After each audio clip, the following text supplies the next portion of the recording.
Yo, what is up, guys? Welcome. And I just got back from our draft, and I am super pumped about how things went. This is going to be I guess, really the second video of our Draft League playlist. The first video was the announcement, and now we just got done with the draft. And as I promised, I was going to get this video up as soon as possible. So I'm making this video right after I finished. And I'll explain, before I tell you guys what my picks were, I'll explain how the draft goes a little bit. So we were allowed to choose... I'm gonna show the tiers somewhere over here. We were allowed to choose one restricted Pokemon, one S tier Pokemon, two A tier Pokemon, two B tier Pokemon, two C tier Pokemon, one D tier Pokemon, one E tier, and at the end we were able to get alternate picks, which means if you were allowed to pick two Pokemon at the same time, but they had to be in alternating tiers. So I picked, for example, an S tier, and then I also picked an E tier at the same time. And all that totals up to 12 Pokemon exactly. So now we have 12 Pokemon to build teams. 12 Pokemon to build teams of 6 for each battle we're going to have each week. And I should be having a battle this week sometime. Not exactly sure when yet. The schedule hasn't been released to us yet.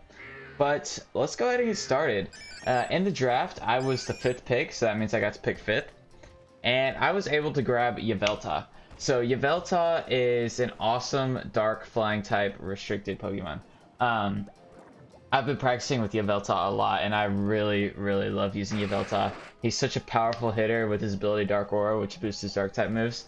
When he's really a good as Dynamax. When he Dynamax, his flying type moves boost his speed, and his dark type moves lower the opponent's special defense, which is even better for his special attacking moves. But what I like in Pokemon is they can do like multiple things, and Yveltal can also be a physical attacker, and he can definitely shake things up. He can be a very big dark horse in a match because you don't really know what he's gonna do. And then for my S tier, this was a really crucial pick. I picked this one second, and I was able to get Whimsicott, and I was super surprised about this one. I figured Whimsicott would be like the first S tier to go out.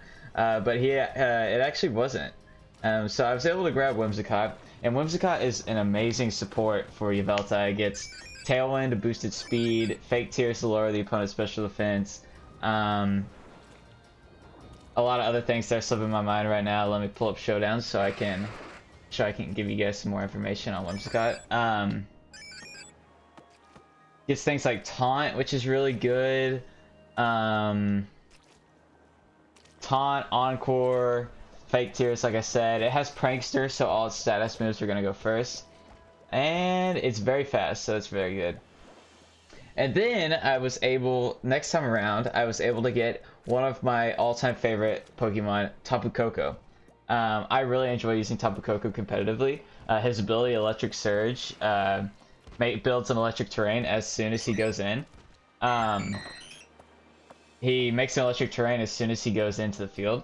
And you're able to build some pretty cool teams around it, which is what I ended up doing. So I have Yveltal, Whimsicott synergy, and I also wanted to build an electric terrain team because I feel like most people won't be very prepared for an electric terrain team.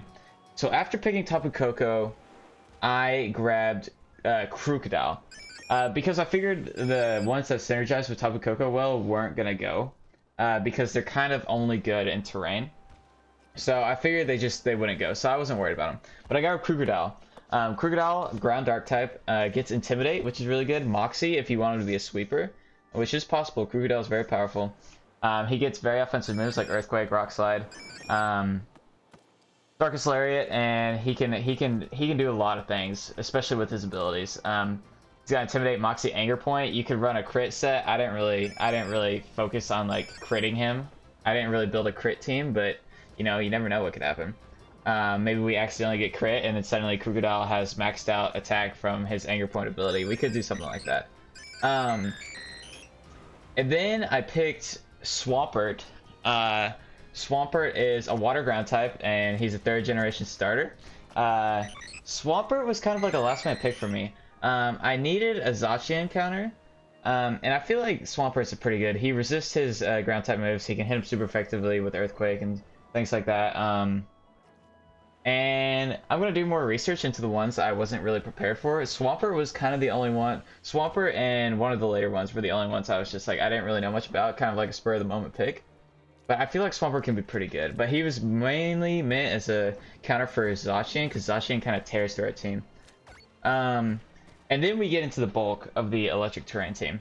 We get how I picked the next two picks I had were Halucha and Sceptile. And both of these are Unburden users. That's their ability. And what Unburden does is it doubles your speed if you lose your item.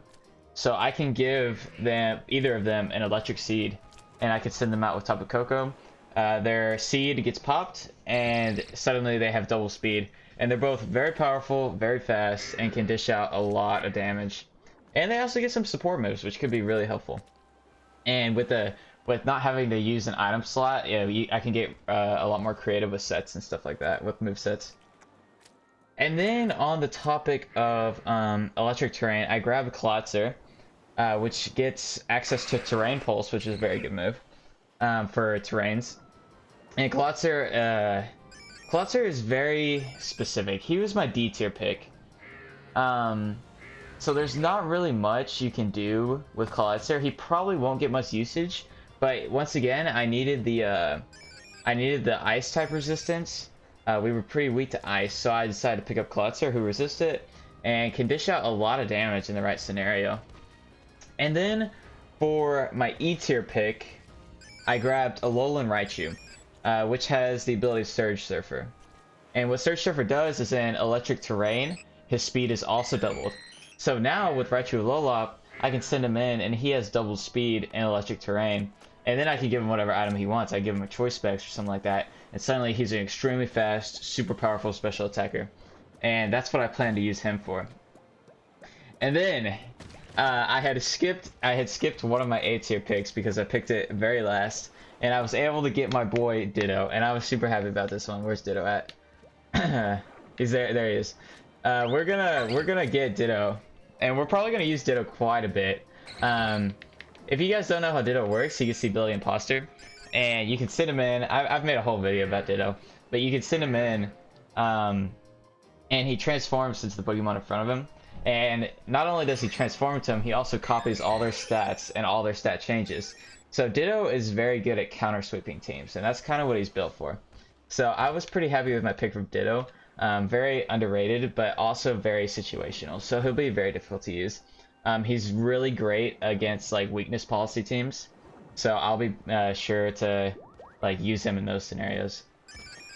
And then finally, to our last two, we had our alternate picks. Okay, and like I said, the alternate picks, you get to pick one S tier, or you get to pick Pokemon from alternate tier. So if I picked an S tier, you pick an E tier. If I picked an A tier, you have to pick a D tier. So what I ended up picking was Purloin as my E tier Pokemon. Now Purloin isn't even on the tier list that I showed you guys earlier. He wasn't even on there. So when I was scouring that list, I was like, surely there's gotta be like an E tier that's underrated, that's just not on here. And I thought of Leopard, right? Leopard gets Prankster, very good support Pokemon, and Leopard was an A tier. And I was like, well, Purloin gets Prankster, doesn't he? And I looked it up, and Purloin does get Prankster. So I was like, okay, where's Purloin at on the list? And Purloin wasn't there. So I was like, wow, this could be a really good steal for us. So let me look at Purloin real quick. Purloin. Whoa, I was looking at the camera, like Crobat's wings were making the camera zoom in and out. That was kind of weird. Alright, let's see. Purloin. See, Purloin gets Prankster. And it gets moves like Encore, Fake Out, Trick, Yawn, which are all gonna have priority because of Prankster. So even though she's not very powerful, you know, we can use her purely as a support Pokemon. And you never know about support Pokemon. They can be really good. She also gets Fake Tears, which meshes very well with Tapu Koko, Yveltal, Raichu Lola, Sceptile. Like, she can be a really good support for a lot of the Pokemon on our team. And then for the alternate that came with Purloin, I grabbed Cinderace. So I was kind of surprised that Cinderace hadn't been picked yet, and I felt bad for one of the guys I was drafting for because he was planning to pick Cinderace, and I snagged it right in front of him. And yeah, I kind of felt bad about that, but I was deciding between Incineroar and Cinderace, and it turned out Incineroar had already been taken, so I just took Cinderace. Cinderace has Libero, which is essentially the same as Protein Greninja, so he changes into the type of the move that he's going to use.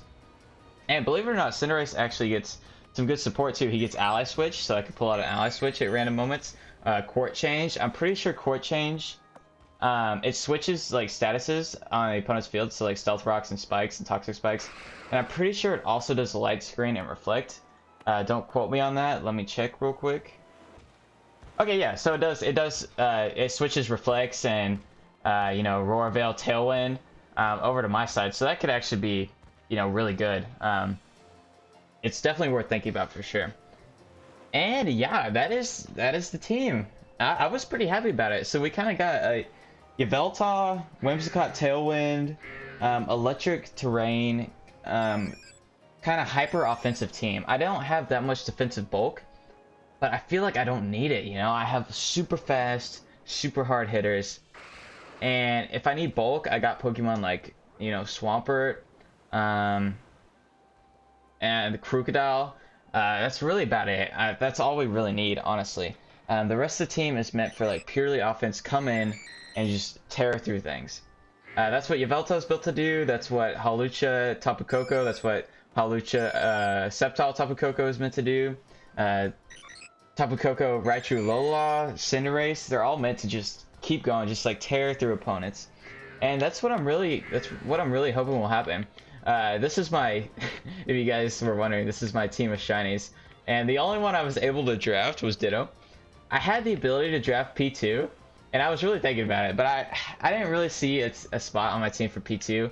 I guess he could have been the bulky Pokemon we needed, but I just felt like Ditto or Cinderace fit a little bit better onto the team. So that's what I decided to go with. And yeah, that basically summarizes how the draft went. Sometime this week, I have to build my team this week. I have to build up all these Pokemon that I definitely have not used before. So I have to build all this team. I have to breed. I have to EV train. We're doing this all on Sword and Shield, by the way. So I'm going to have to put a lot of effort into this. I'm not going to be able to put out as many videos because of this. But that's okay because I'm going to be having like the weekly uploads. And I have determined, by the way, that I will be continuing the Pokemon Conquest Nuzlocke in the post-game. I'm just not exactly sure like when I'm going to fit that into my schedule. It might be a few weeks.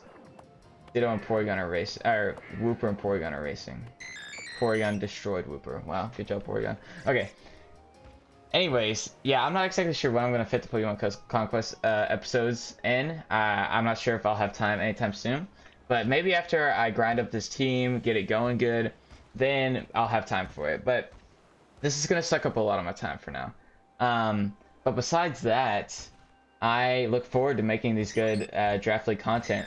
And I have determined that the guys I'm going to be playing against are going to be very good. They have very good teams as well. And I'm going to do my best. I'm not really expecting to win very much, but I want to do my best. I'm going to put a lot of effort into planning and team building so I can do my best. And I hope you guys look forward to it and are rooting for me, because I'm probably going to need as much support as I can get in this. And that's about it. I will see you guys later this week with the battle and with the team breakdown. And I will talk to y'all later. Peace.